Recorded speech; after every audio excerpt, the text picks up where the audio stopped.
the 5 dark persuasion tricks people use to control you. Let's cut the crap. You're not as free as you think.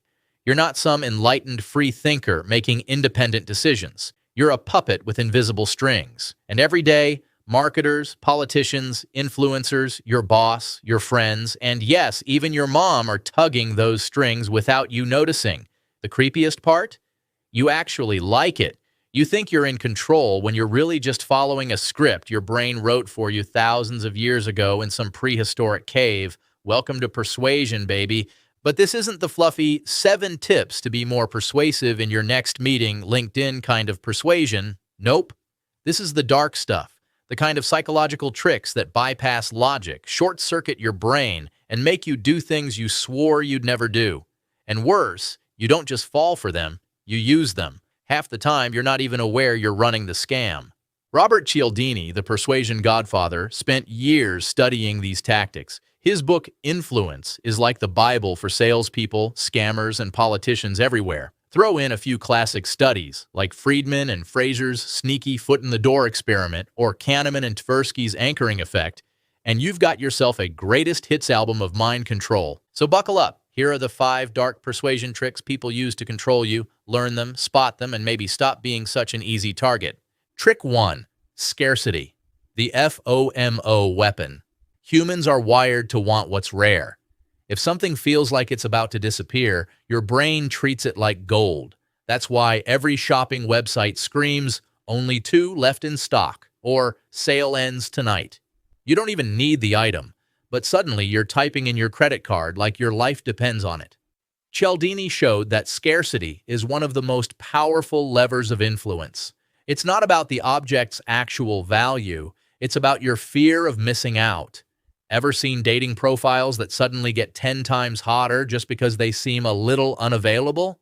That's scarcity. Even in relationships, when someone pulls back, you lean in harder. Scarcity hijacks your decision-making by creating artificial urgency. Freud would probably say it's linked to survival instincts. If there were only a few berries left on the bush, our ancestors fought for them. That wiring never left. Now the berries are sneakers, concert tickets, or crypto coins. You've used this trick yourself.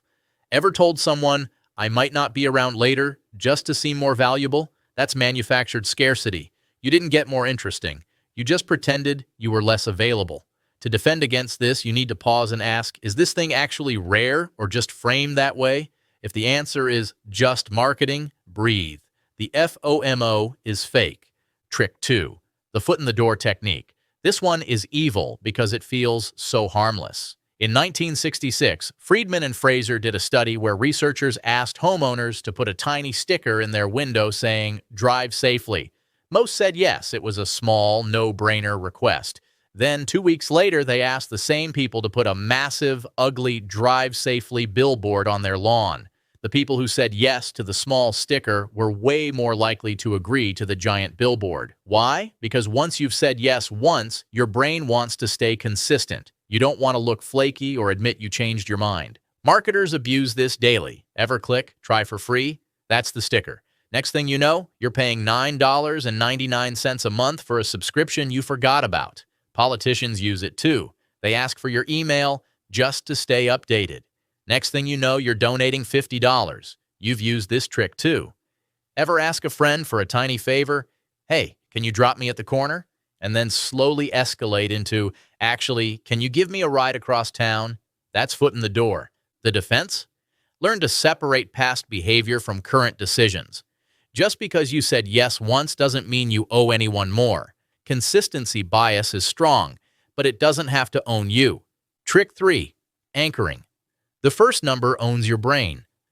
Kahneman and Tversky discovered that humans latch onto the first piece of information they see, even if it's random, and then use it to judge everything else.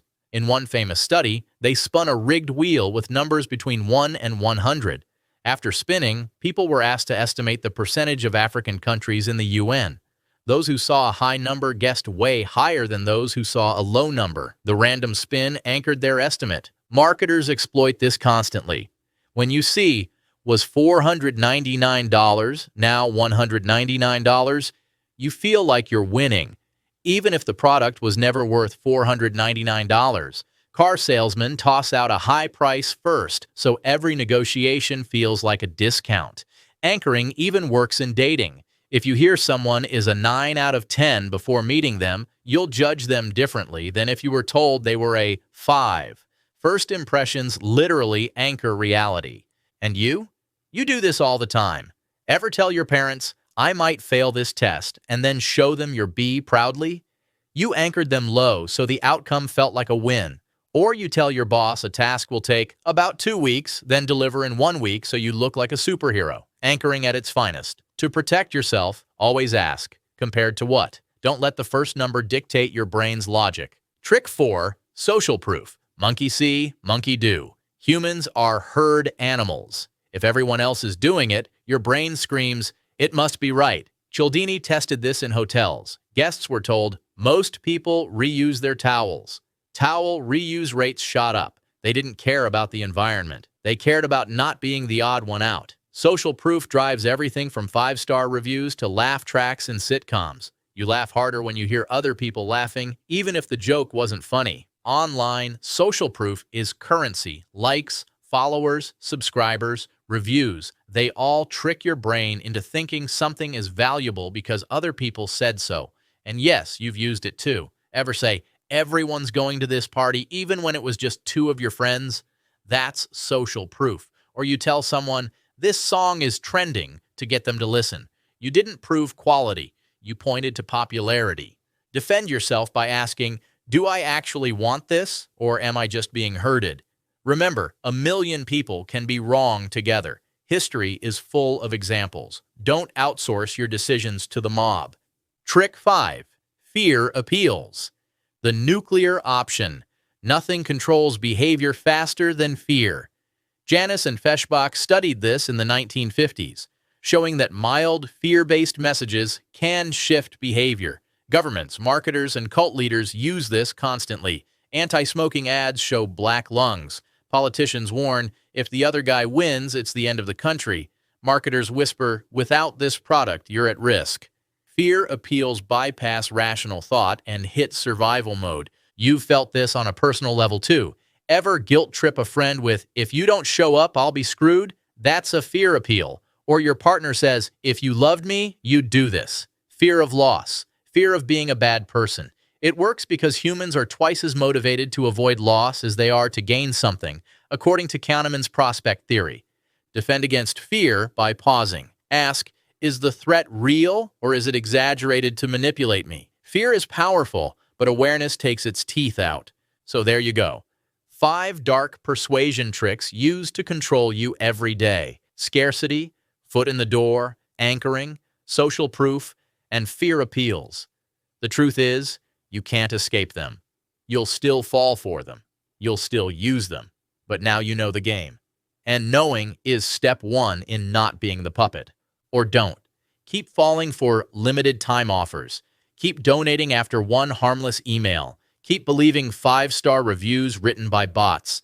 Just don't say I didn't warn you. And definitely don't subscribe. That would just mean I successfully used social proof and fear of missing out on you. And wouldn't that be embarrassing?